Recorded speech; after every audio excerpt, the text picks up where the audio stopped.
Okay, welcome to council time. It is 1 p.m. on the 10th of July.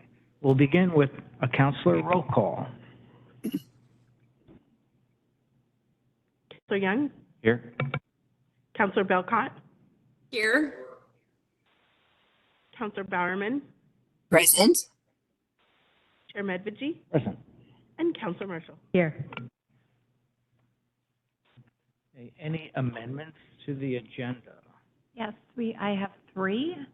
The first one is to add under new business 5.1, the City of Vancouver Law Enforcement Levy Lid Lift. The second item is a work session request. And the third is an additional executive session for pending litigation for 10 minutes. And the RCW, I believe, is already on the agenda. All right, so I heard new business, law enforcement, Vancouver issue, work session requests will come up under 7, and then under executive sessions, we have 9.2 for 10 minutes. Expected action on either? No. Okay.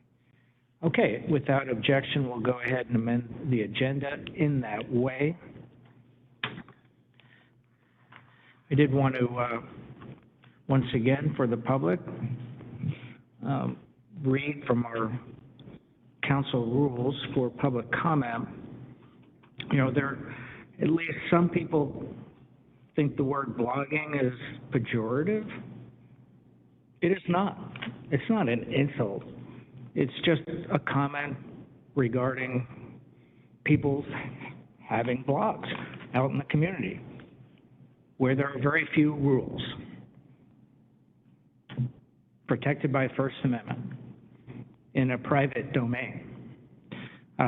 What we have here is a business meeting, and what we want to keep it collegial. It's not a time to just openly attack the president, the Vancouver City Council, our policy advisor, our manager, or any of the council or staff. It's really for business. It's not a blog. So when I mentioned blogging in the past many times, it is just to differentiate from the free-for-all that occurs out in the public domain versus what happens here. So persons addressing the council will not make statements or remarks that concern private activities, lifestyles, or beliefs of others, including individual county employees or elected officials, topics unrelated to the business of the county, or professional duties and performance of county employees or employees of its elected officials. Persons addressing the council will refrain from conduct, statements, or remarks that are defamatory to county staff, that are uncivil, rude, vulgar, profane, or otherwise disruptive to conducting council business. So let's go ahead then to public comment. Is there anyone in the room? Yes, we have 3 people signed up that are here. First on the list, Wendy Cleveland.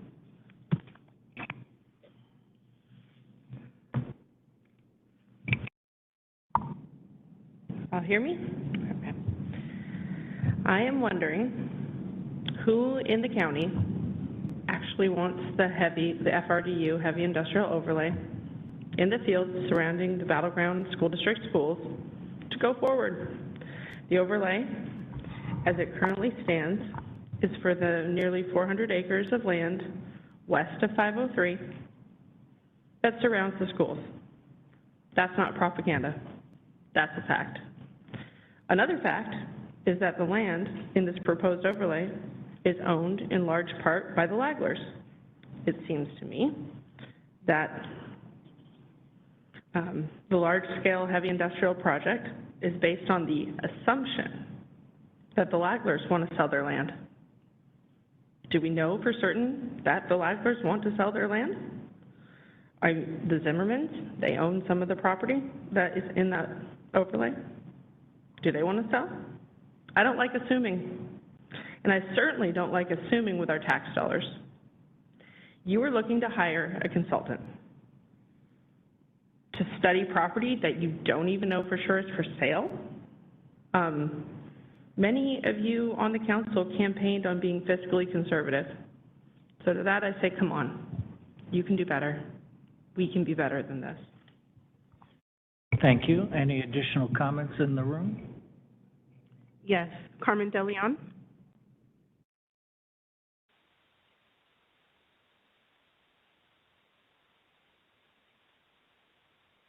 I'm going to properly identify myself because I'm supposed to. My name is Carmen DeLeon, and consider me making a accommodation because of my PTSD. And if I look the other way, I tend to get made fun of and goofy faces, and I don't want to look that way. So anyways, in regards to the minutes on the agenda of, what was it? June 26 in minute 7, we talked about in the year of our Lord 1776, Congress declared its freedom from Great Britain, that their colonies are free and independent states and are absolved of the British Crown. And whereas in the day of our Lord, Independence Day, we be the most memorable epocha in history of America, celebrating with parades, guns, bells, bonfires, and illuminations. And, whoops, lost it. That's why I don't usually read things. The continent, celebrating from one continent, from one ocean to the other, now and forevermore, John Adams wrote. And whereas Congress approved the actual Declaration of Independence document on July 4th, 1776, in September 17, 1787, drafted in secret the delegates of the Constitution Convention during the summer of 1787, establishing the government of the United States and guaranteeing our right to abolish the government, any government, and alter them if they become destructive. And institute a new government. Now, therefore, keeping in the rich heritage, patriotism, and history of the largest celebration this side of the Mississippi at the historical Fort Vancouver Barracks for generations to come here in Clark County, USA, me, an American citizen and my friend, declared it Independence Month. And we hold these truths to be self-evident, that all men are created equal, that they are endured by their Creator, the certain unalienable rights among these are life, liberty, and the pursuit of happiness. Amen. Oh, I got 30 seconds left. And then this guy named Doug Lasher in minute 12 talked about how they should be only there for 4 years at a time and then voted out because they've obviously gotten too comfortable in their positions. They want to hire more people and spend more money when they can't even account for the money they've already spent. Oops, we lost $1 million here. So what? It's your tax dollars. Like she said, stop making mistakes with their money. Okay, thank you. Your time is up. Anyone else in the room to speak? Joe Zimmerman?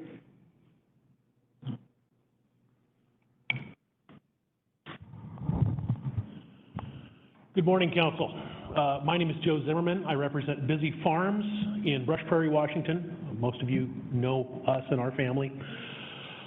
I come to you today because I was recently made aware of the request for proposal and the attempt to get a contract with, Burke and Associates on the FRDU and the industrial overlay for the Salachi Prairie Railroad. I want to mention that this is very important to us because between 20 and 40 acres of our land lays within that, every industrial overlay or that FRDU overlay, okay? I would like to think that I represent not just farmers, but landowners in the Brush Prairie area, or shall we say that central Vancouver area. And I would question why the council is looking for this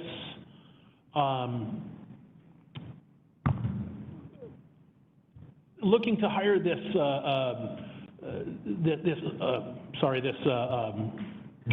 Consultant. Thank you, consultancy. Because I will tell you right now that our family is not going to sell for industrial, housing, or otherwise. And I would like to think that many others in the area are the same way. And so please understand, I'm not trying to say that, the county should not consider this just because it's, not something I want. But rather, I think that the easier method is to ask the people of that area, is this something they want? As Ms. Cleveland said, we are making an assumption that people are wanting to sell. I will tell you this, is that myself and the people that I represent, we are a hard no. And that's all I have to say about that. Thank you very much, and I hope you guys have a great day. Thank you. Long live the farm. Yes, sir. Anyone else in the room? Teresa Hardy.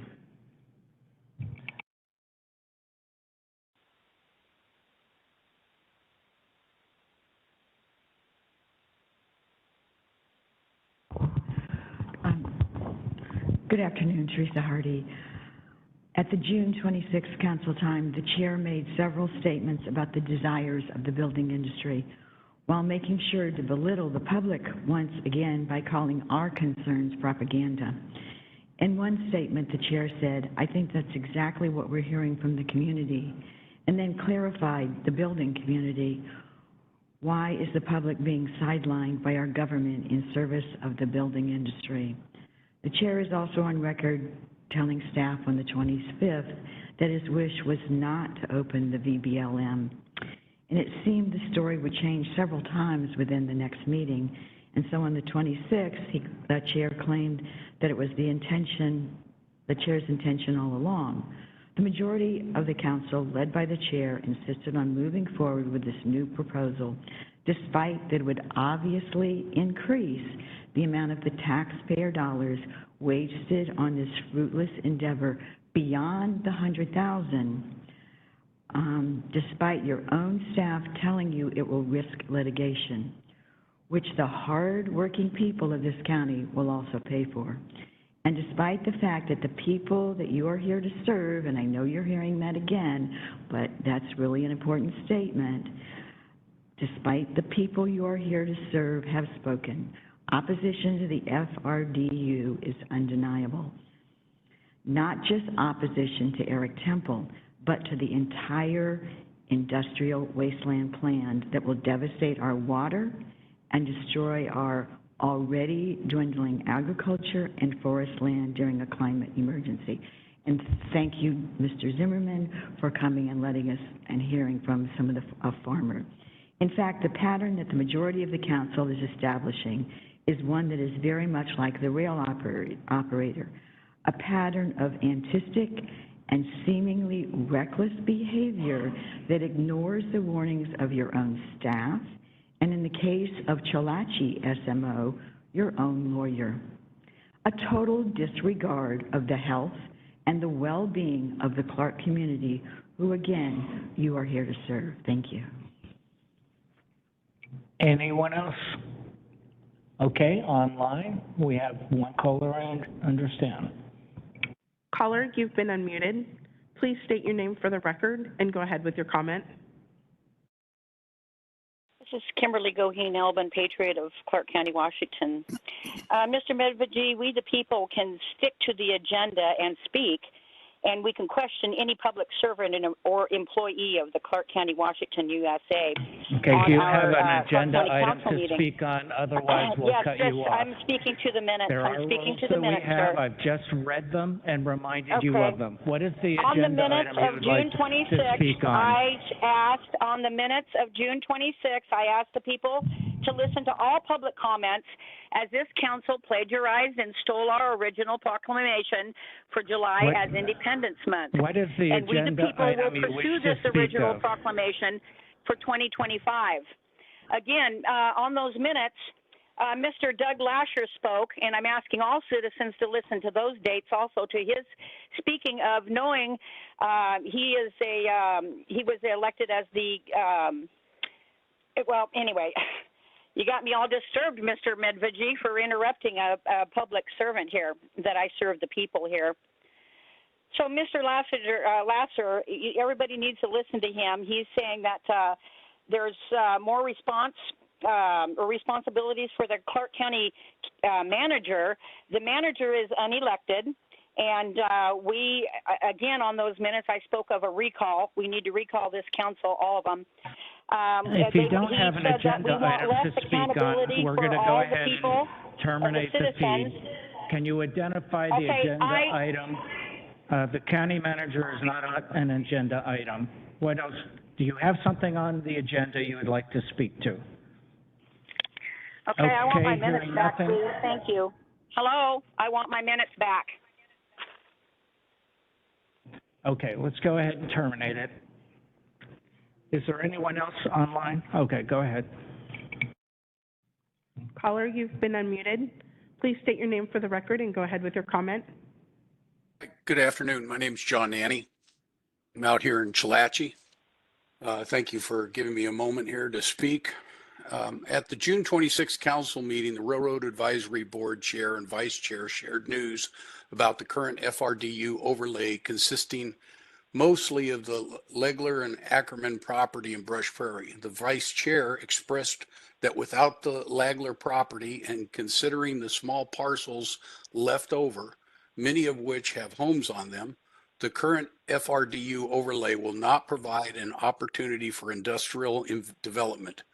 Another notable statement was that the RRAB chair expressed concern that Eric Temple Portland Vancouver Junction Railroad, PVJR, would attempt to gain the property through eminent domain, but they did not agree with that option. The RRAB chair and vice chair concluded that there are good-sized parcels out there for the FRDU, but those parcels are mostly farmland. The people of this county value farmland, open space, and local agriculture. In other words, the current FRDU overlay is just wrong.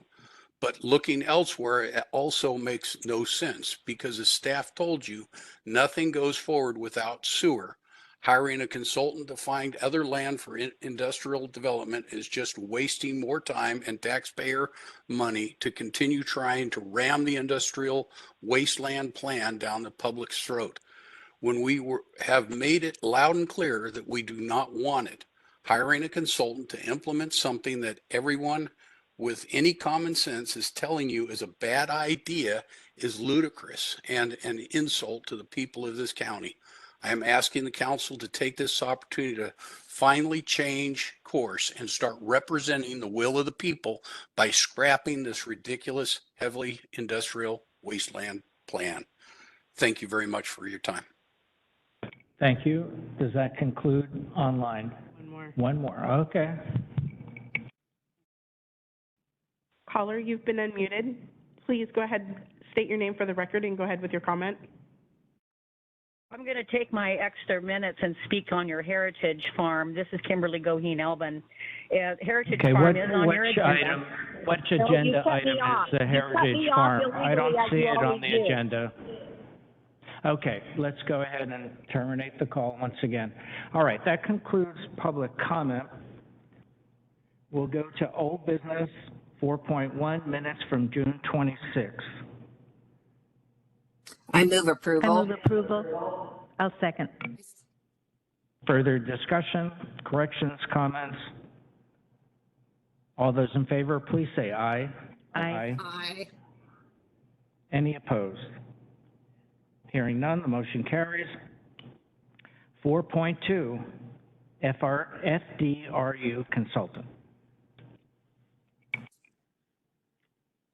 So Jose is coming up. This is a follow-up to council's direction last week with expanding the scope of work for the FRDU consultant. I did send some verbiage changes based on that direction to the RFP.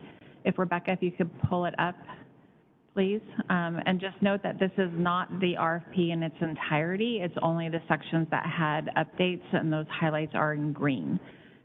So just wanted to make sure that we have captured council's desire before we publicize this RFP.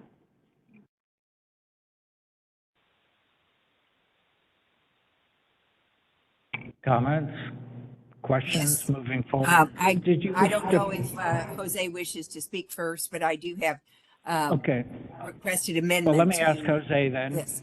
Did you have a presentation you wish to make? No. Okay, all right, Karen, go ahead. I would like to please amend what is highlighted in green. Every time the words appear to verify calculations were accurate to are accurate. In other words, changing the tense to the present tense. And that phraseology appears more than once. So if each of them would please be changed. That's my amendment. Okay. I'll go ahead and second that, hearing no other comments. Further discussion? I have a question. I wonder what the impact of that change is, Jose? Okay, I'll go ahead.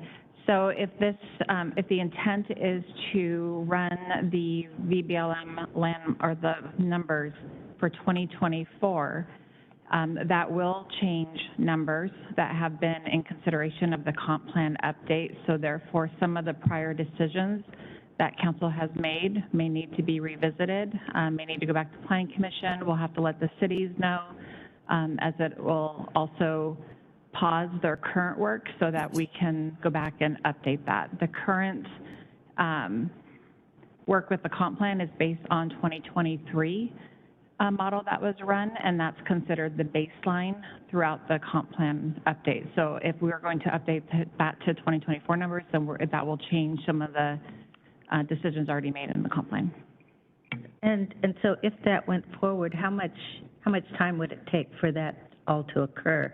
And has anyone discussed this with any of the cities as a possibility?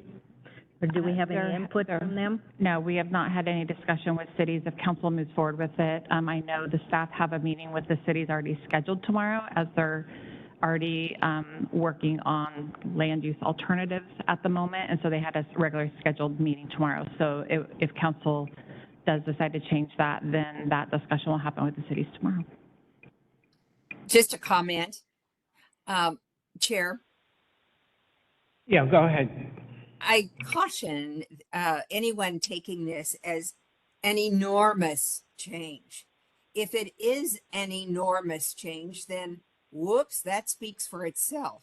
But if it is a small change here or there, as anticipated, then making a tiny bit of adjustment along the way is really not a big deal for the sake of accuracy and currency. What we want to know is what is the available land for employment and residential now.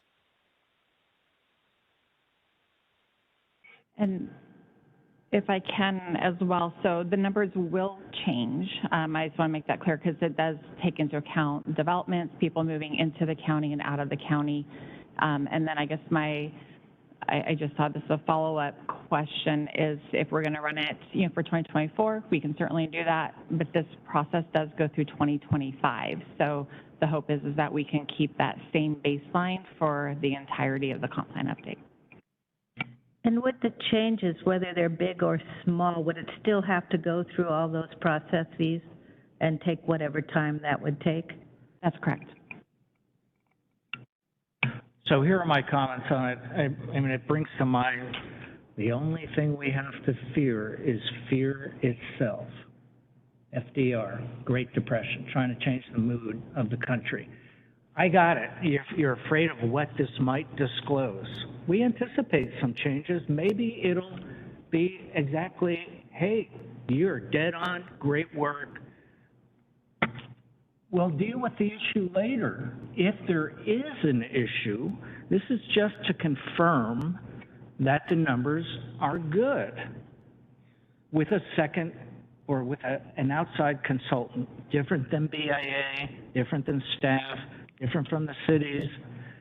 What my fear is that we will, by doing this change, we will change the scope so much that all this additional work is required to far exceed the ballpark of 100,000 that we've allocated previously in the budget. So to that, number one, I wanted to say, I would like to eliminate that in the RFP. Because it's common nature for someone to say, oh, the cap is 100,000. No surprise when the bid comes in at 999,000, number one. Number two, I would leave it up to the consultant to inform us, hey, this is a lot of work.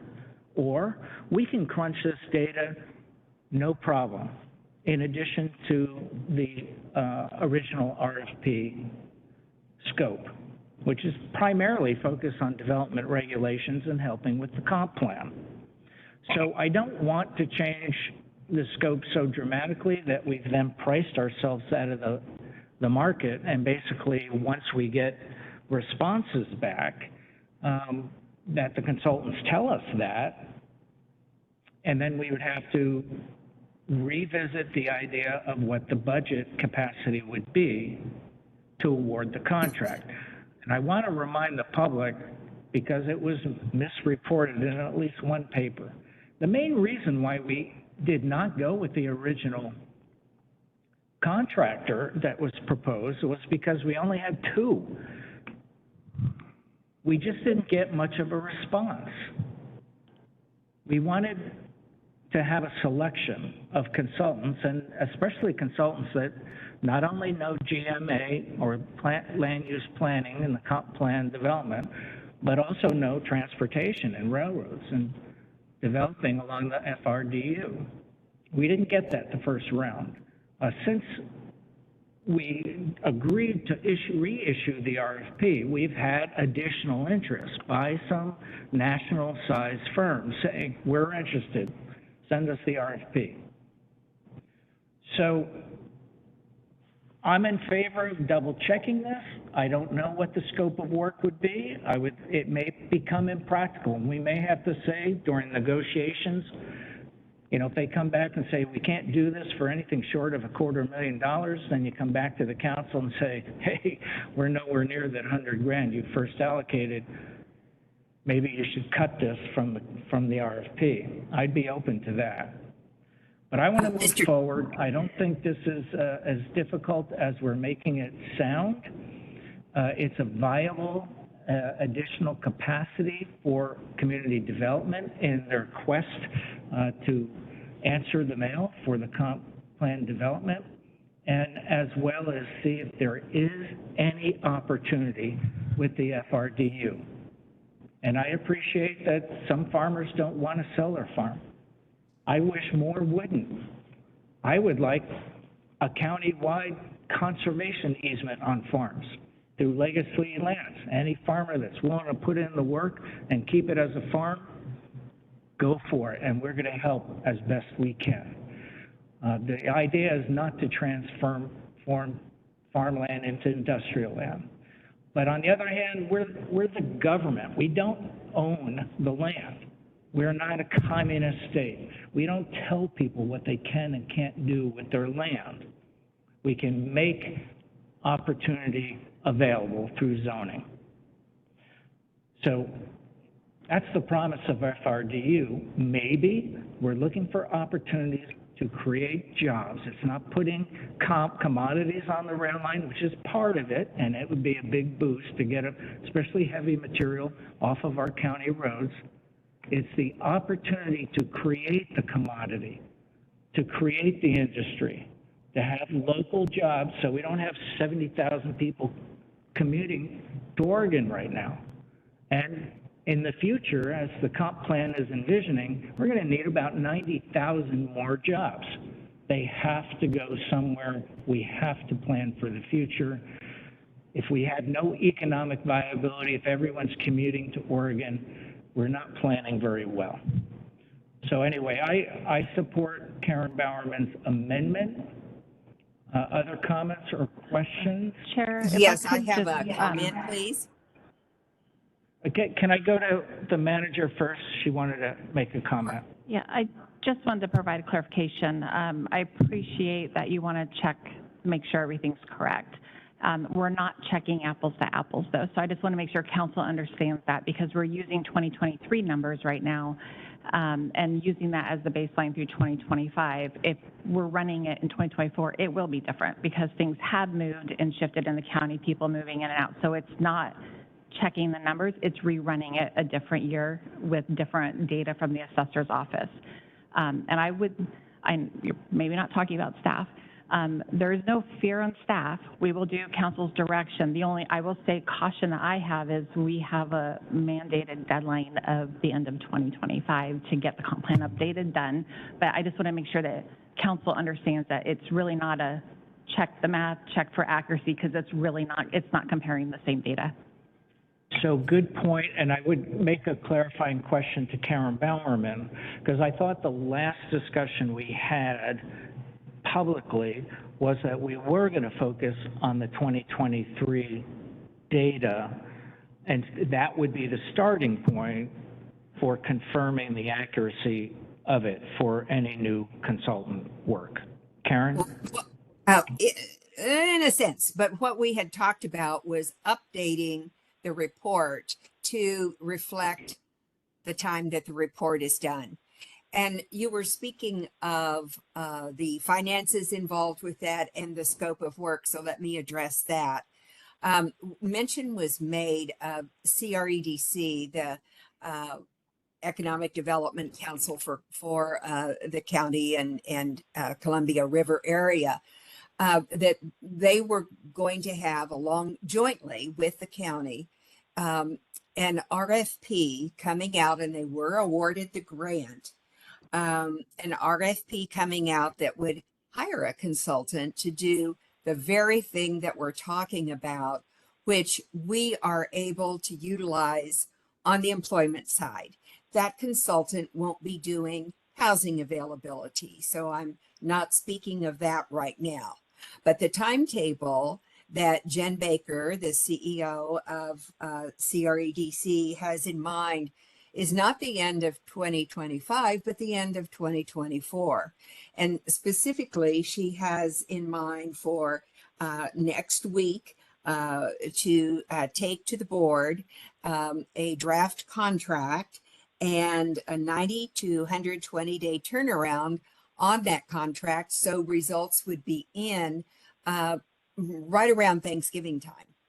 If you have not had the chance to read the CREDC 2019 Employment Lands Inventory, which at that time was an update, I strongly recommend that you do. It is so incredibly user-friendly, and that would be maintained in the report that they have coming up. So they can tell us how many plots of parcels are available, how many acres they represent, that are, say, in the 20 to 50 acre range. And at the time of 2019, FYI, that was 28 of them. And then of those, how many have a turnaround time of 0 to 6 months, or 7 to 12 months, or 13 to 30 months, or over 30 months? All of those variations are of really critical importance to a potential investor wanting to develop employment lands in the county. So that can be put on a map. And in addition, CREDC has an extremely user-friendly tool where you can take, and you can see this on their website for the 2019 report, which could be included in the update that we do. That would be put a circle, put an oblong, put your own design, which might reflect zoning patterns or something. And then it will tell you how many parcels of what size are available in that particular area that you have circled. Also, what is the population in that area? What is the educational background of the people in that area? And on with much demographic information that really helps a prospective employer know what they're looking at. I'm going to stop talking, but there's a lot to talk about with regard to that because it is totally useful information for our consumption. And remember, we contributed to their grant as well. So we should have access, and we do. Well, a fine endorsement for the CREDC report, and we do look forward to whatever consultant work they can have come out of that grant that they were just awarded on finding industrial lands both in and outside the urban growth boundary.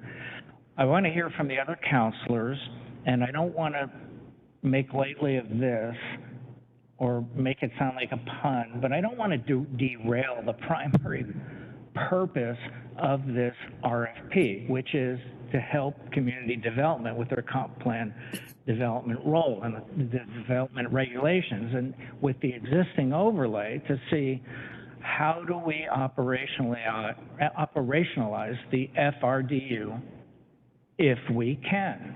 And then once we have that as a model, we can look at, or you can look at in the future, expanding it along the entirety of the rail line.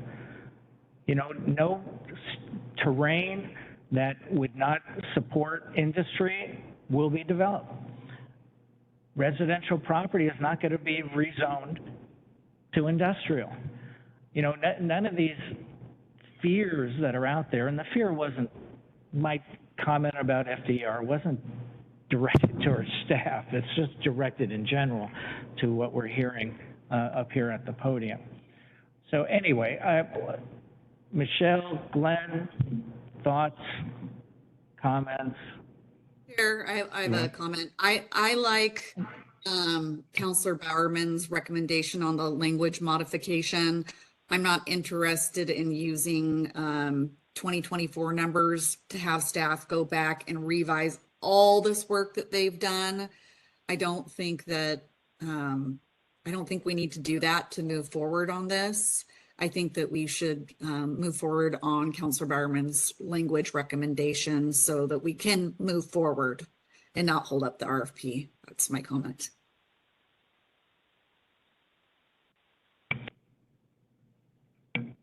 Chair, I have an additional comment. That one was very confusing. I was just looking for Glenn.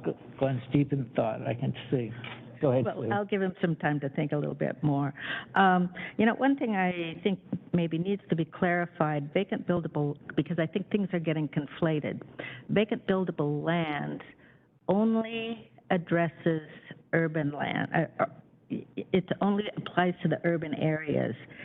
FRDU only applies to rural, and of that rural, it targets resource lands. It targets agricultural land.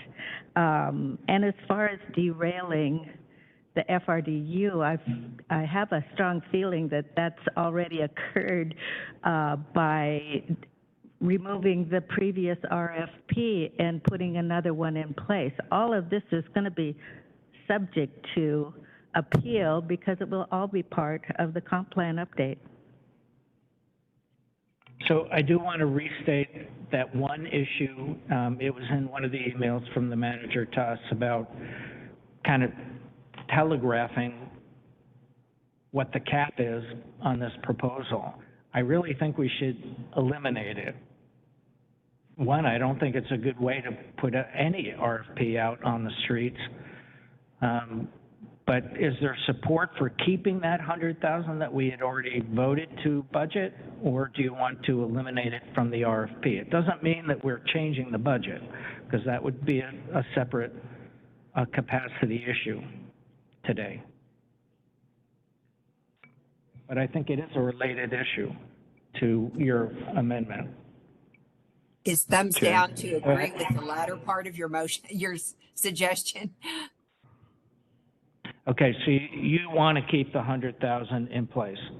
No, I'd like to go with the latter part of your suggestion, which was, as I understand it, not to reference that.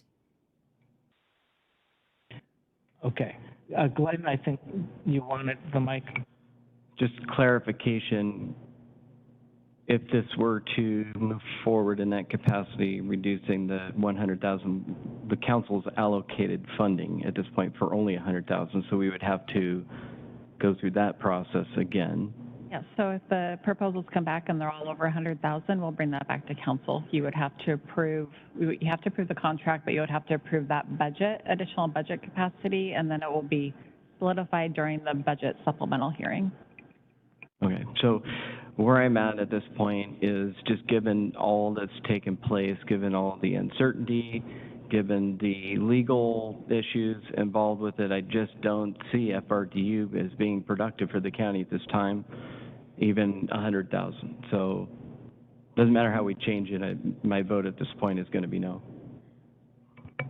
Okay, any other further comments or questions before we, actually, we don't need a vote, we just need thumbs up I just on the want to amendment. have, because I've heard two different things, I just want confirmation on rerunning the 2023 numbers that we already have versus the 2024, because I've heard both, so I just want to make sure that council, because that's, I don't believe it's going to take a lot of time and hopefully will not have a huge impact on the process, but 2024 would, but so I want to get that clarification, please, from council. I would say current as of the time the report is done. If that's 2024, then so be it. Okay. So all those in favor, please signify by saying aye. Aye. All those opposed, please say nay. Nay. No. Okay, and sorry, I have to ask again. So it sounds like we want to run the numbers in 2024, so it's not checking 2023 and clarifying that that's accurate. And what happens if the report's not done in 2024 and it's done in 2025, not knowing how long a consultant, you know, does current then mean 2025? I mean, and we're going to have to apply that to the entire process for the comp plan update. So, because that will, I need that clarification, please. Okay. Well, as you know, the CREDC report will be done within 2024. So their data will be 2024. And if we utilize their data, then it would be, again, 2024. But the data they're using is not the vacant buildable land data that we run from the assessor's office. So Yeah, that's the problem. It's the same topic. That's the problem, Councilor Bowerman. Kathleen's pointing out that the data that the county is using is based on 2023. CRDC is doing 2024, which doesn't align with the work and the data that the county has already been using. That's the problem. It's not a problem. If it is slightly out of alignment, then the motion is to take the most recent data for the county, because that tells us what the available buildable lands are. Chair, I would like to move to rescind the previous motion. Well, I don't think you need to rescind it. I think based on this further discussion, I think there is not agreement as to what we voted on. So in that sense, I agree. So I don't know that we need a point in time, but it sounds like we do, based on staff's recommendation, based on the manager. I mean, I just want the most current data or opinion or analysis as of the time of the report. But if we send the RFP out with this gaping hole in clarity, I think the negotiation with anyone coming back with an RFP will be equally clouded. So let's take a step back. So Michelle, you were suggesting using the 2023 data. Is that correct? That is correct, because we have to have all this work done by 2025. So the data to me is relevant and what's been explained to council and what Kathleen has talked about and what Jose has explained. I think we have the data that we need to go forward to have everything completed by 2025. I don't think that there would be a huge data discrepancy based on what has been explained to us by staff. That's just me personally. I think it sounds fine for us to go forward and for the consultant to do what they need to do in order for the work to be completed. Question? I'll go ahead. Go ahead, Karen. Did So you have something for? Are you wanting the CREDC consultant who will be responding to an RFP for $100,000 to do an update, which is absolutely that, up to date at the time they do their report? Are you wanting them to have a different RFP where they go back historically to 2023? What are you wanting them to do? I am very unclear about what the discussion is now relative to CREDC, because their employment data would be incredibly useful to us. And we've contributed half of the cost toward that consultant as a county. So if I'm going to speak for Michelle for a moment, but Michelle, you clarify me, because I was assuming we were going to start with the 2023 data based on our last conversation. And the idea was to double check the math, just to confirm that we're in the ballpark, we didn't miss anything, and have an outside consultant by incrementally changing the RFP that we had already issued but canceled. So my fear, just to restate it, is I don't want to change the entire scope. I don't want to open up the entire VBLM. I don't want to change the nature of the RFP from working on development regulations for the comp plan for the FRDU to this whole different project. All I was hoping for was, okay, we have to reissue this RFP. Let's just incrementally double check our math. And I originally had said the 2022 data, but staff had said, no, we're at 2023. Let's just focus on that as a mile marker. So that's where I'm at. Is there, does that kind of reflect, Michelle, what you're saying? And then Karen, do we have a third vote to move forward? I do not vote for that for the reasons that I stated. And I think that we need to be clear on what we're telling CREDC to do with our consultant there that's working for the joint CREDC county project. Are we telling them to do a historical analysis rather than a current one? Okay. That makes no sense to me. Okay, I'm not sure why we're talking about CREDC's separate RFP right now. I think that just confuses the conversation. So if we may not have a way forward then, because I'm hearing 2 no votes on it at all, do we still have 3 votes to reissue the FRDU consultant work? My other concern, Chair, is 2024 hasn't concluded. We have a whole year's worth of complete data in 2023. So it makes sense for us to use the 2023. That makes absolute sense to me. So I don't know. When is CRDEC planning on having what they're producing done? By Thanksgiving, between Thanksgiving and Christmas of 2024, not 2025. But this year.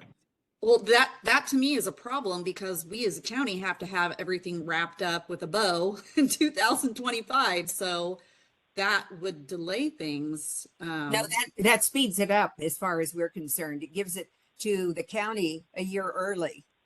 All of the employment stuff that could be coming from that consultant would be a year prior to when we want to have our report done. Do you see what I'm saying? It's yeah, I think Karen, I think you stand alone in I think holding so, this too. position, and we're not going to be able to move forward with that change in scope on the RFP.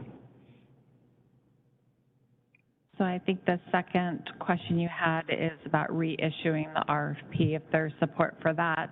And then if not, the third option is bringing back the contract in front of council again, if there's a desire for that as well. If not, then this discussion would end. Yeah, so let me just go back to what Councilor Marshall brought up, and I just want to make sure, Leslie, that, I mean, we did have a vote and then discovered that we weren't in agreement after the manager asked the clarifying question. Do we need to, is there any objection to rescinding that prior vote because of a lack of agreement? I mean, what do we need to do? Do we need to make a formal motion and do that to revisit it? Yes, I think you should. I mean, there was discussion, there was a vote, and now that there's disagreement, it would make sense to go ahead and make the motion to rescind and then take that vote.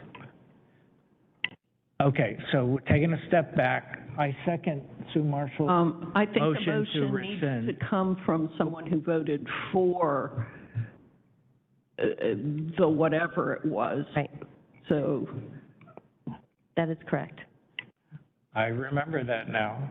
It's a quirk in Robert's rules. Okay. Michelle, do you want to make the motion, or shall I? I think you should make the motion because I'm still a little confused what we're making the motion on. We're pulling one back. Okay, let me make the motion. I think we had total confusion on the last vote when we voted to move forward, not agreeing on 23 or 24 data. We weren't in agreement. I think it's pretty clear by the discussion we've had.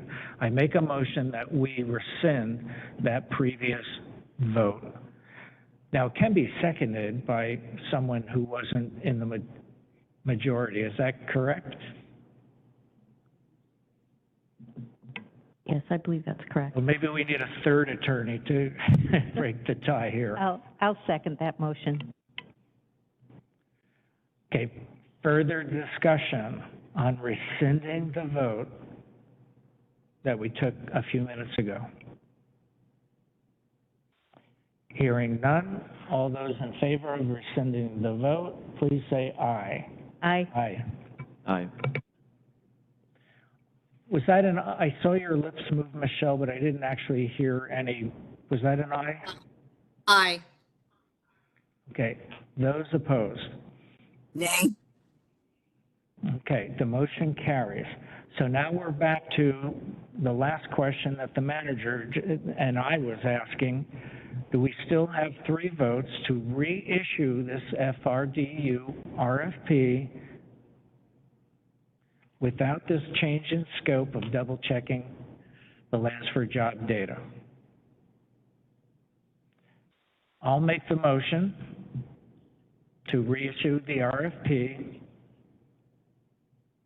and essentially as originally drafted. Is there a second?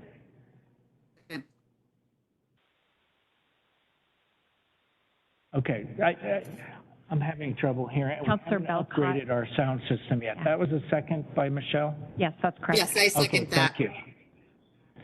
Further discussion? I have a clarifying question. So if it's reissued, would it still go through that timeline that was, you proposed, that brings it to November? I believe staff has actually worked through the timeline, so it should be a little sooner than November, but it would be issued, I believe, on the 24th of this month, so in a couple of weeks. Yeah, but it will be, it's going to be expedited on the review side, obviously not on the posting, so it should be back before council before November. And I still think we have the issue of whether to include in the solicitation not to exceed language of 100,000. What is the thought process of the council in that regard?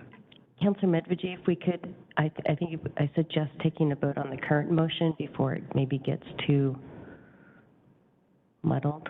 Or if you're making an amendment to your motion. In the current motion that you did was keeping the language the same. Right. Okay, fair enough. Let's try to keep it simple. Further discussion. All those in favor of reissuing the RFP for the comp plan development consultant, please say aye. Aye. Okay. All those opposed? Nay. Nay. Nay. Okay, the motion fails.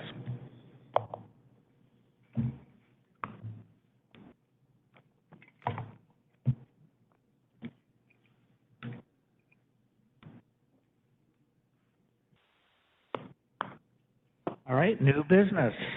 Oh, wait, we still have a clarification.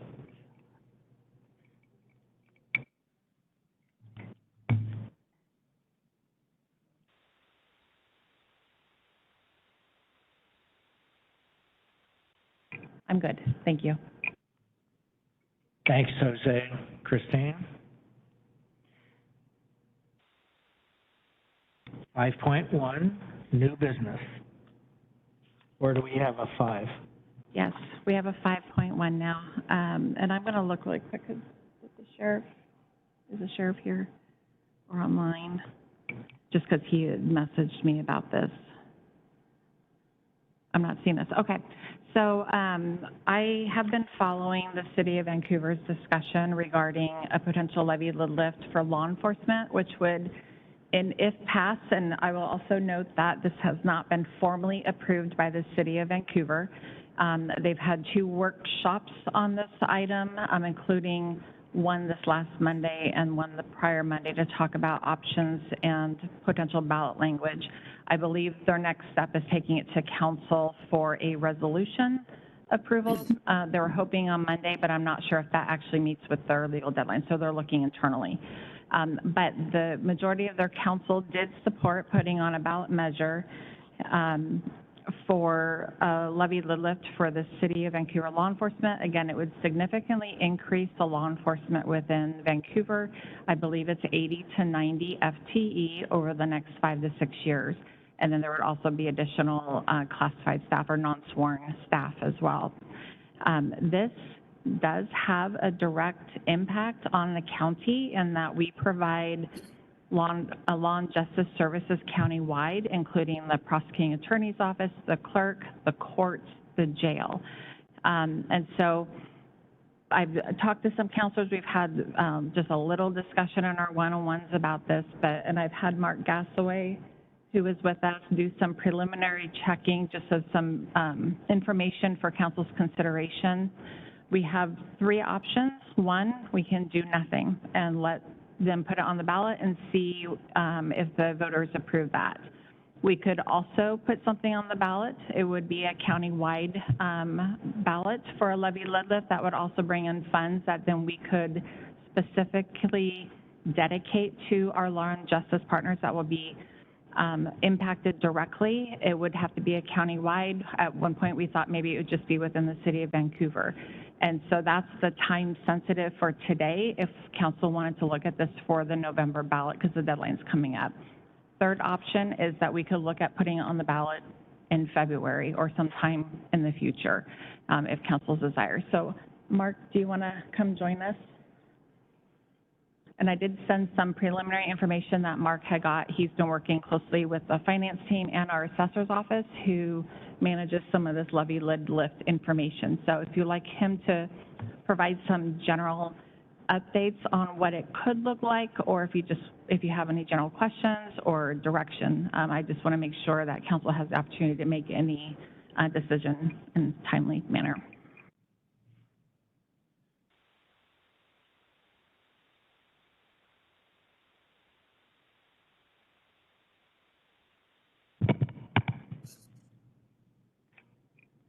Would you like Mark to summarize some preliminary information? Let me to start. I mean, I could start with my questions, right, based on the email answers that you had given and disseminated.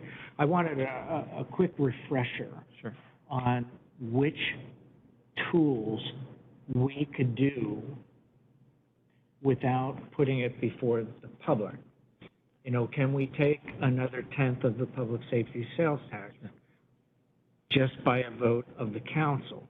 You know, the levy lift, does that have to go before the public, or is that a simple vote of the council? If you could just go through all those financing tools that you had outlined in your email. Both of the two that you've mentioned, Chair, would have to go to the vote of the of the citizens. So both the levy lid lift and an additional tenth for the public safety sales tax would have to go to vote. So to a public vote. To a public vote, correct. Okay. So one of the things that I wanted to share with council is the impact or the anticipated impact of what this would be. And I put some numbers together in a range. The impact of having the additional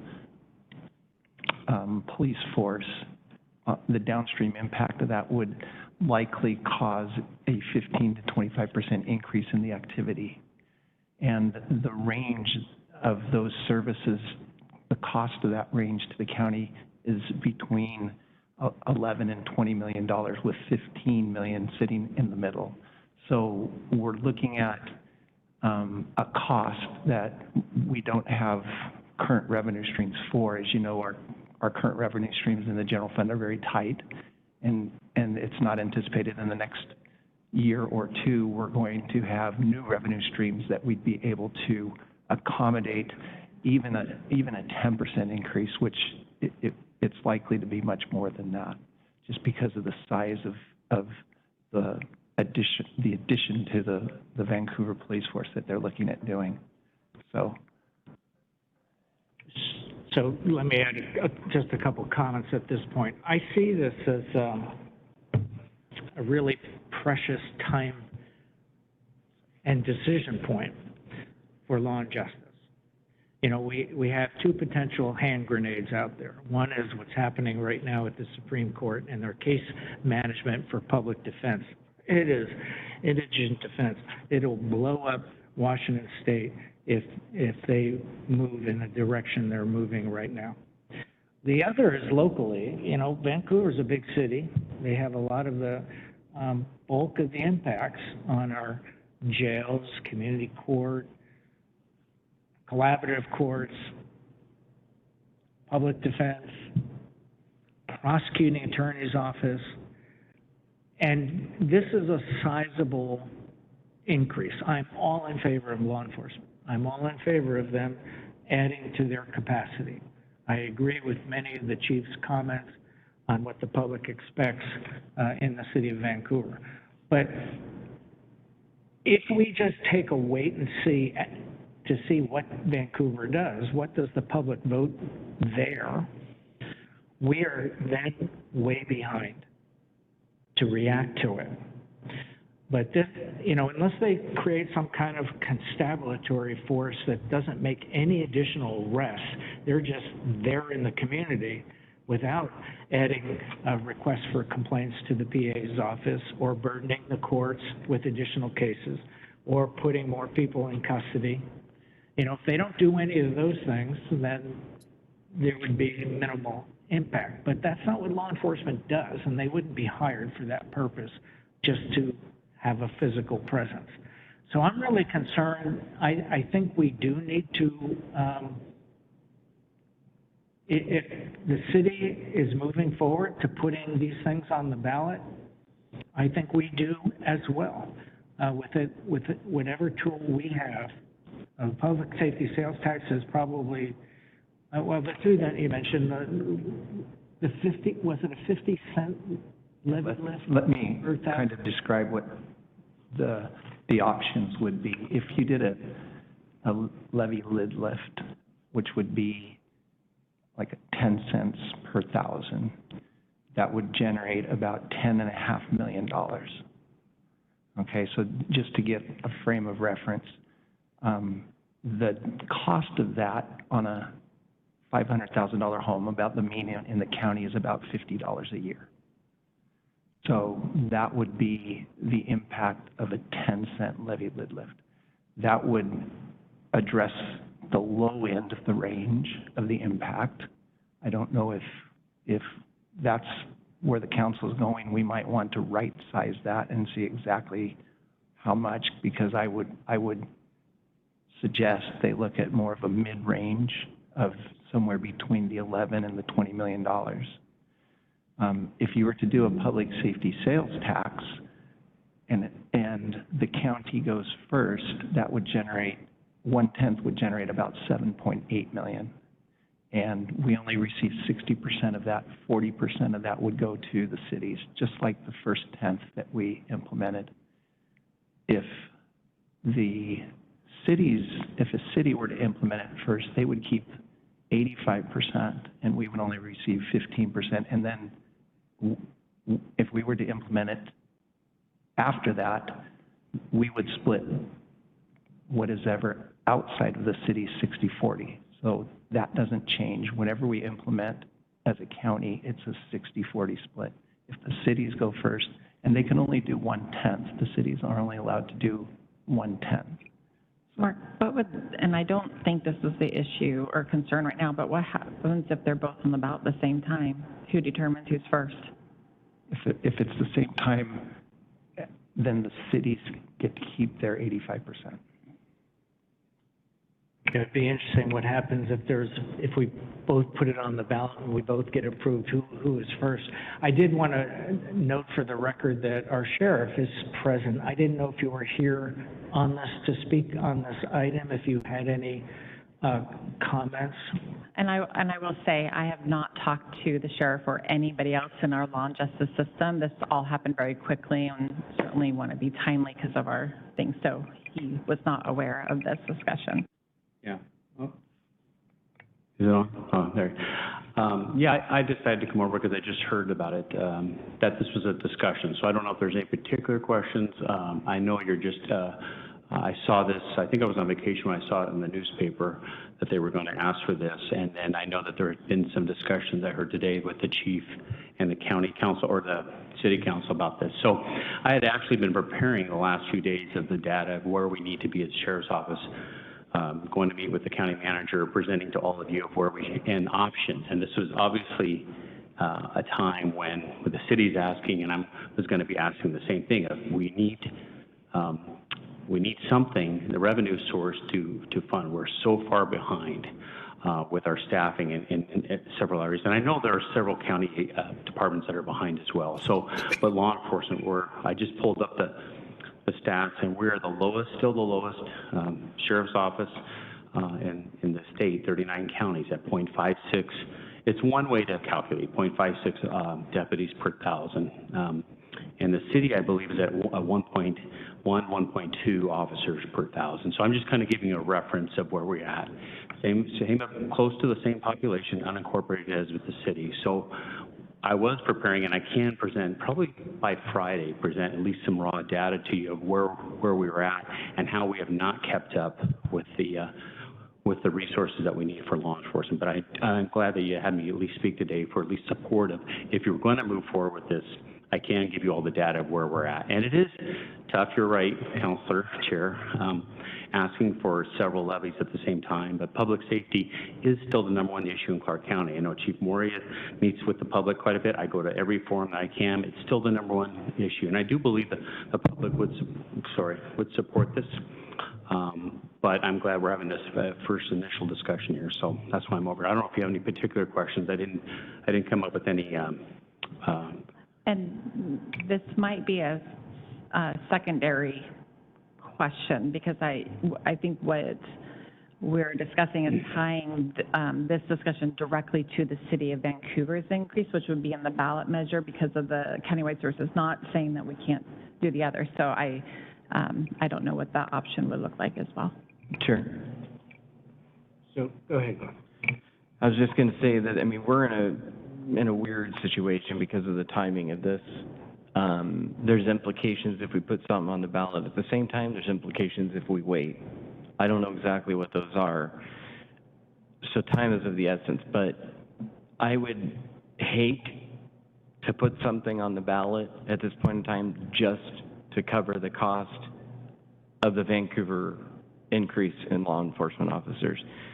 I would want to make sure that we also at the county increase our numbers for CCSO so that it's a community-wide thing where we have more enforcement out there, more, you know, from neighborhood meeting to neighborhood meeting, I hear the same thing, and it's that people have just stopped calling because they know they're too busy to come out for smaller things. And I think that our community desires and needs to have more law enforcement. So I don't know how we do this, but I think it would be a terrible thing to move forward with something on the ballot to cover only the cost of the needed services to work through what Vancouver's doing and not to bring resources to CCSO. Yeah, and I think, you know, we have limitations on words, the number of words in the ballot, but we can be creative to tie some part to the city and some part tied to law enforcement and the sheriff's office support. I'm not sure on because based on the numbers that Mark presented, we're not even going to cover the costs of the city part or match that. So I'm not sure how we can fluctuate potentially the amount that we would be asking for. And that would just depend on what the county decided, the levy lid lift amount, because the 10 cents I referenced is just representative of how much that revenue that would generate. If you did 20 cents instead of being 10.5 million, it would be 21 million. So it's scalable, yeah, depending on what we feel we need. Yeah, and you can see in the communication I sent you, we haven't looked at, because I had asked, you know, what does this look like per department? And so we haven't gone into those weeds yet because, like I said, we're just at the beginning and wanting to have the direction ASAP, but we can work with all of the departments, including the sheriff. So I want to make a comment and then ask a question. I think it's somewhat related to what Glenn was pointing out. First and foremost, we need ongoing work with what's the fair share? How do we do this booking fee? I mean, we have such a convoluted booking process because this is going to be an impact on our jail. Where's the cost sharing of all the prisoners that come through our jail? We need to really work that hard. My most direct focus was, okay, if they have that many more law enforcement on the streets, even if it's not it'll be 2 years from now, get them through the academy, get the tax in place, get the revenue stream coming. The impact immediately on our jail, on our courts, on our prosecuting attorney and indigent defense will be instantaneous at that point. And then if we are to consider, okay, how do we get caught up? It's really late. It'll take us that amount of lag time. And then to your point, Glenn, we have mutual support, an important aspect of policing everywhere. And if you have another 60 police officers on the street in Vancouver, do you anticipate you're going to have a lot more calls for mutual support as a result of their grown force? I mean, it's just an additive argument that, okay, you're already behind on staffing. This will put you farther behind on staffing if calls increase as a result of their capacity increasing to be out on the street, different shifts, late at night, on the weekends, when you're thinly staffed. Anyway, we have to figure this out, and the timeline is really unfortunate. I read about it in the paper myself for the first time. But making no decision is a decision, and that decision would be, okay, if it passes, this is kind of roulette. If it passes, we're going to be behind the 8 ball. Because what are the chances of, on a different ballot, getting additional public safety tax increase, whether it's a property tax increase or public safety sales tax increase? I think we need to put it on the same ballot, tie it to their initiative, because it's mutual support. It's a mutual issue, and the county is responsible for the courts funding the court, his office, sheriff's office, and our jail. And there's going to be direct impacts if it passes. So the public needs to know what the total bill will be before they make this move. So those are my 2 cents. I think we need to move forward and get with alacrity and get this written to put on the ballot. Sue? Yes, thank you. I would agree that it would be important to have it on the ballot at the same time, even though that may complicate things for the city of Vancouver. I think they're tied together. You know, another thing that I've had on my mind is somewhere in our future, we'll be looking at funding for the jail remodel. And if we delay this, and then we'll have I wouldn't want to see multiple things going on the ballot when we're looking at funding for the jail, because that's a high priority, I think. And I would be supportive of considering beefing up our deputies as well. I would like to, not to discount anyone's personal experience, but if there's any data related to crimes and, you know, where the trends are headed, that would be helpful. I think it'd be good for the public to understand that as well. And I know the city of Vancouver, it sounded like there was some phasing of implementation. So I think the choreography, you know, if we can try to do that in conjunction with the city of Vancouver. So, and I don't know if your numbers were like fully implemented or, anyway, it might start out not costing as much until it's fully implemented. Yes, that's my point.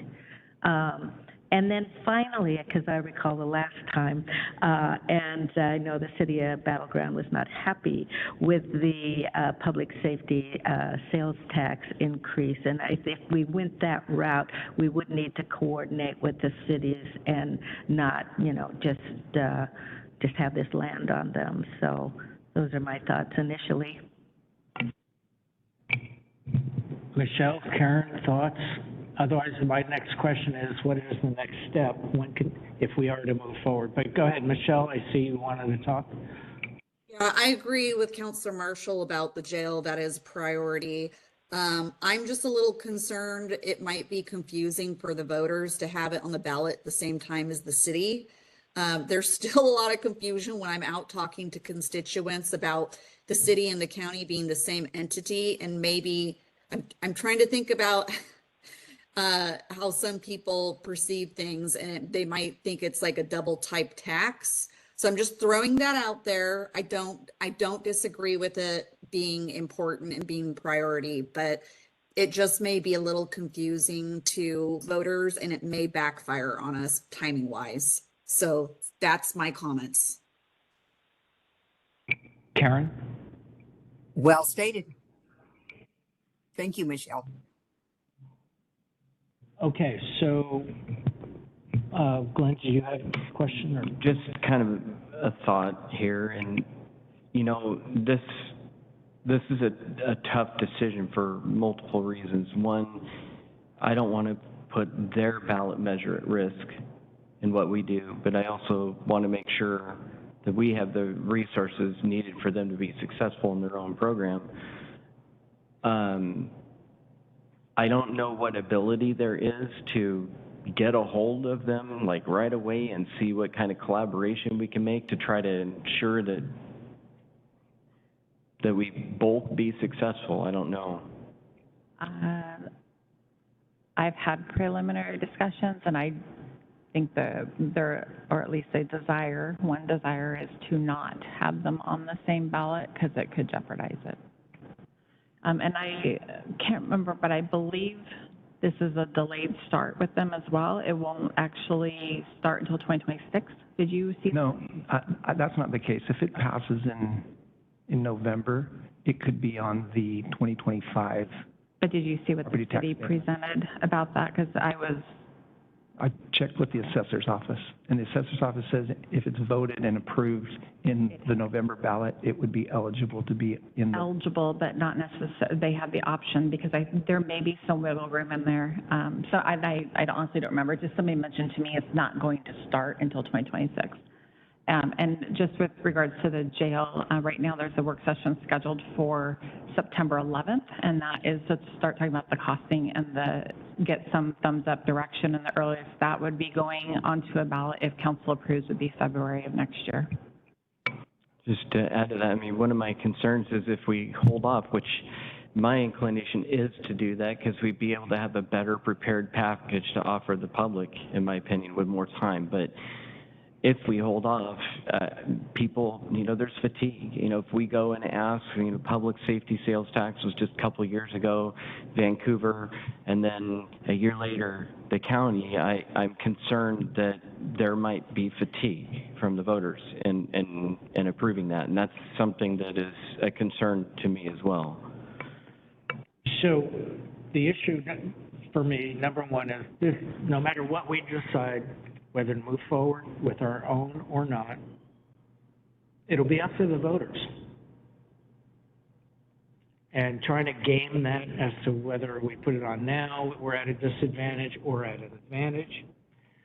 From my point of view, forgetting the gamesmanship on whether to put it on a ballot or not, I think the public has a right to see the whole picture. And that would be reflected by us doing the same and referencing the courts, the PA, indigent defense, and the jail, and the direct impacts that will be, and the additional resourcing that we would have. So I don't know that we have three. It sounds like we may not to move forward, but I just want to restate, if we don't move forward, that is a decision to be more reactive and see how this all plays out down the road. But ultimately, the people would vote. All we're doing is deciding, do we give them a complete package to look at, or do we just see how successful or unsuccessful Vancouver is before we do anything? And having said that, we still have the jail. We still have ongoing needs for resourcing that we already know about. Glenn, did you wish to say something else? Yeah, I was just going to say, I think there were three of us that were for moving forward, but I don't think we've answered the question whether we're looking at a levy or public safety sales tax. I think that is also something that needed to be fleshed out. So what would be the next step? Because I hear the sheriff is still putting data together himself. I actually have a rough draft, but I could have it to you tomorrow as well. I'll see you tomorrow. I was going to say the limitations with the public safety sales tax is if you do a single tenth, it would only provide the county with 7.8 million. If you did 2/10, you can double that and get to 15.5, which isn't going to address any of the sheriff's needs. That would just meet the downstream impact of the city of Vancouver's. And it provides additional funding to the city of Vancouver. We have to share that versus a levy lift. Exactly. So it's really council's choice of what they would like to look at first. Certainly the timing and the impacts of a public safety sales tax are different than a levy lid lift. We would have to go through the time frame of how that would be collected, but that would be different than a levy lid lift. The other thing too is that the levy lid lift would be more stable. Exactly. More predictable. If the voters approve it, they would call it a one-time lid lift. It would lift the property tax, and that becomes the new base going forward. There are other options of having multiple year lid lifts, but I don't think that the council's really interested in doing a multiple year. I believe they would look at the one time, reestablishing the base, and then going from there. So I have, maybe just some, to get clarification, do we have three that are supportive of at least drafting something for November ballot?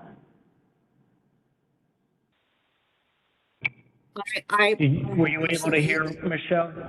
I'm sorry, go ahead. I support this, but just not at this time. Like I mentioned, I think it's too confusing for the voters at this point. That's just me. That's just my opinion. So I support it, but just not at this time to add to the November ballot with all the charter things and the general election. Yeah. So I'm going to interpret that as a thumbs down. Karen? Mine is a thumbs down for now. And the reason is, I think having them go forward from Vancouver, from the city now makes sense, and then our response accordingly. If the voters vote that down, that will be very telling to the county in terms of how we would want to follow up or not. Okay, so I'm going to give it a thumbs up because I think now's the time to pursue it and move forward along with the city. And again, it'll be up to the voters to decide. So what will be the next step? Do we have two other, you were yes, okay. I just want to make sure I capture that. Okay, do you have a preference on public safety sales tax or levy lid lift? I prefer the levy lid lift. Levy lid lift. Okay, and so I would like to see the sheriff's data. I would like to see, I favor the public safety sales tax and not touching the property tax and putting it before the people. But it is more stable, as you said, historically. So for levy lid lift, I have two. Is there, and Councilor Mavaji, I know you have public safety sales tax. Okay, Councilor Bowerman, yes on the levy lid lift? Oh, I'm sorry. No, I'm on the public safety sales tax. Same. Okay. Ditto. Okay, so, I will get some information drafted on the public safety sales tax. Can that be incremental over the years, like the city is doing? No. Okay, so it'd be a one-time. And is there a percentage amount, or do you want to see those numbers? So I would focus on the detail that you already kind of provided by email as to how, who gets it first, what proportions are within the city, what proportions are for the entirety of the county, what 1/10 lift would do, what 2/10 lift would do, and based on the sheriff's additional data, what are we looking for if everything passes for Vancouver as far as direct impacts to our resourcing? So just before we move on, I mean, did we give direction to go public safety sales tax? Yes, I have Chair Mavaji, Councilor Bowerman, and Councilor Belcott who agree. Before we move on, I just wanted to clarify and make sure that council's aware what Mark said. This will cover the cost, if I'm understanding correctly, this will cover the cost of Vancouver's changes, but not be any additional resources for CCSO. And that's if you do both tenths. You have to do, there's 2 tenths available.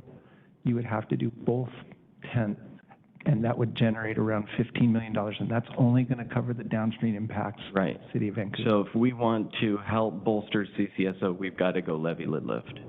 That would be that would allow to fund additional resources for the sheriff's office. Okay. Well, I would like to see more fidelity to that, because just off the cuff, I don't know that that's 100% true, that we can't bolster our sheriff's staffing with an additional $15 million a year in tax revenue. I mean, because we don't, there's a lot of unknowns still on what the jail's going to cost, what jail services are going to cost, what happens with indigent defense, and also how things may generate as far as impacts from any increase from Vancouver. I mean, there's a lot of unknowns. So to so specifically say that money won't be able to help the sheriff grow its force, I think that's an overstatement, just from my point of view. And the range that I provided, I gave you a range of the potential impact of the city of Vancouver. The minimum, I believe, is going to be around $11 million, and it could go as high as 20. So if you look at the middle of that, it's around $15 million, which is what would be provided by the public safety sales tax. And that's just the downstream impact. The needs of the sheriff's office would need to be considered on top of that. So again, in my mind, the public safety sales tax won't be able to do both. it won't be enough to do both, so. Okay, well, I hope to parse through and dig into the details of the numbers more, and that's even assuming the council as a whole agrees to go the second 10th. Correct. I have just a quick comment. I wouldn't be supportive of the public safety sales tax. It's really a regressive tax, and you're going to have the lowest income people paying the most in that regard. So I would just ask if the council would be willing to just leave that open until the next touch, and maybe you can refine some more information, have a little bit better data available for us before we make that final decision. Our touch points are very small. Like, we may have to make these final decisions next week. I got to look to see if we have to have an ordinance for any, which if we do requires a hearing, so we may have to publish that before our next meeting. So my hope was to have something solidified, drafted for your review next Wednesday, because we're really tight. We can get you stuff ahead of time, and we can bring in options. We can bring in the financial models. We can have 2 different ones ready to go and language tweaks, so we'll get it as finalized as much as we can. So getting away, again, from the gamesmanship of trying to figure out what the public would do. What happens if you do? Because we don't know what exactly until they get their resolution, what the city of Vancouver is going to do with all their, I mean, they still got a $40 million hole to fill in their budget. I'm not sure what they're going to do to put on the ballot for revenue streams. They already have their draft resolution out there. And you've seen it? Or? I saw while they were presenting it, and it is online. So, because I had suggested to Mark, take theirs and tweak it for ours to be similar. And not to confuse things, but you could do one measure for that piece and a separate one for sure. And that was going to be my piece, not gamesmanship, what would the public do, but generally the voting public's pretty smart, and they'll educate themselves on this, especially if we get a good for and against analysis of each of them and tee it up. Maybe they'll vote on both. Maybe they'll vote on one and prefer one over the other. I mean, so what's the downside to putting the property tax levy lift on as well? Yeah, we can certainly put one, we can do the levy lift for the response for the Vancouver that hits, 4 or 5 of our departments, and maybe public safety sales tax for sheriff's office, which is consistent with that original funding. I mean, that is something it just costs us money to put on the ballot, but certainly they can have the choices. So do we have 3 supporting of moving forward with both at this point? I would say support of moving forward with the final decision to be made next time it is brought to us. Yes, I'd like to leave all options on the table until final decision. Karen, Michelle?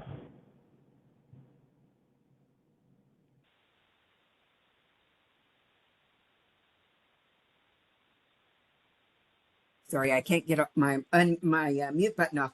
I am not supportive of an increase in property taxes and therefore not of the lid lift. I just think that is not the way to go for our county for really any purpose when we've got alternative funding available. I apologize. I was having the same issue with my mute button too. I am of the same opinion as Councilor Bowerman. I don't support the levy lid lift.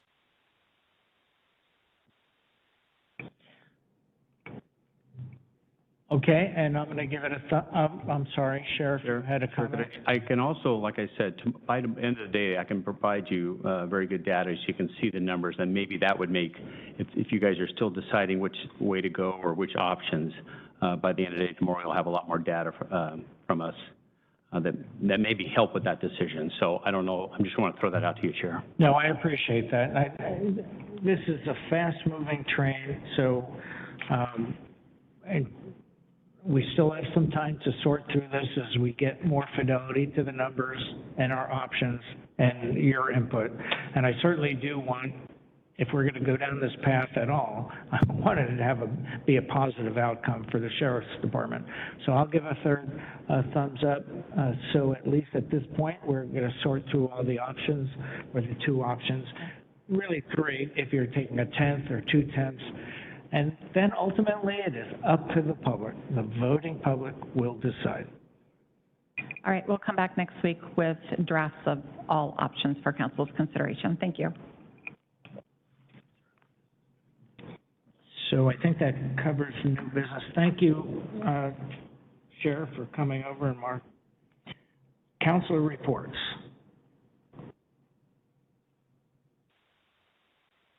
Okay, hearing none.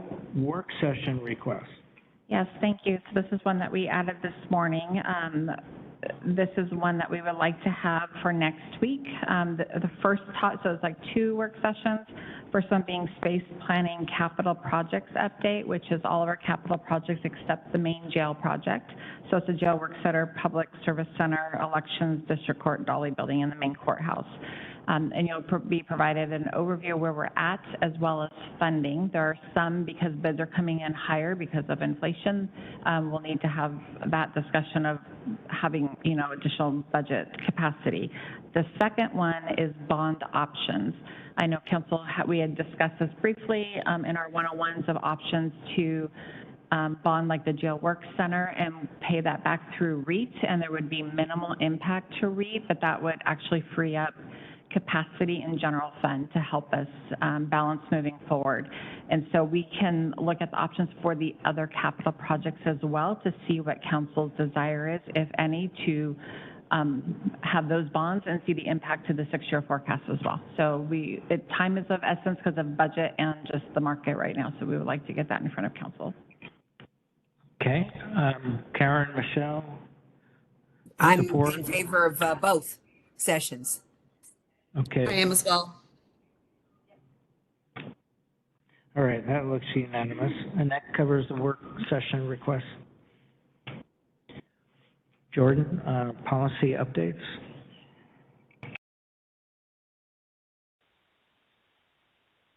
Good afternoon, Council. Just one item for you today.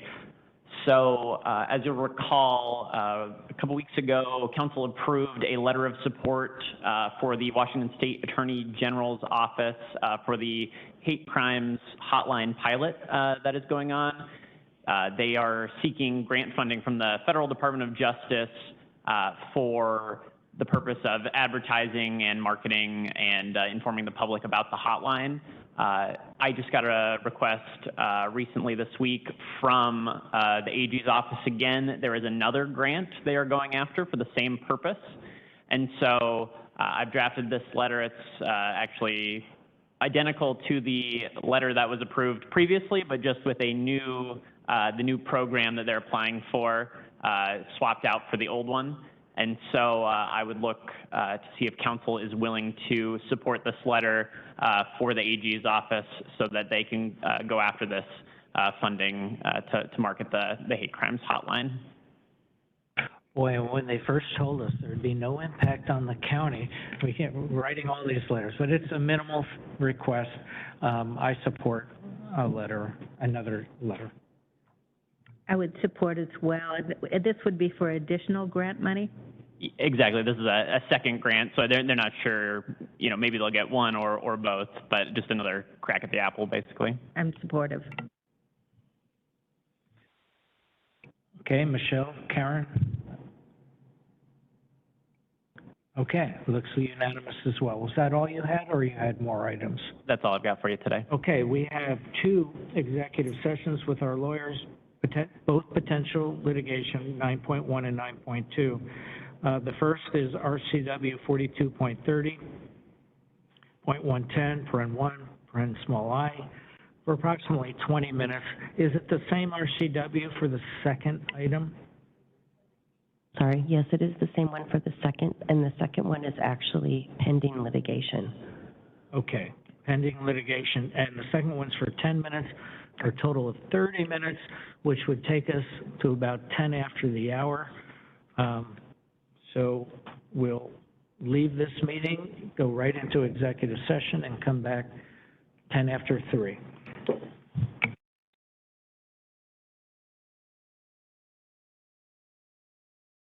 Good afternoon. The chair has asked us to announce that executive session will be extended for an additional 5 minutes, and open session will reconvene at 3:15. Thank you. So go ahead and, thank you. Okay, we've had our executive session with our lawyers and have concluded. There's no action to take publicly at this point. We are adjourned.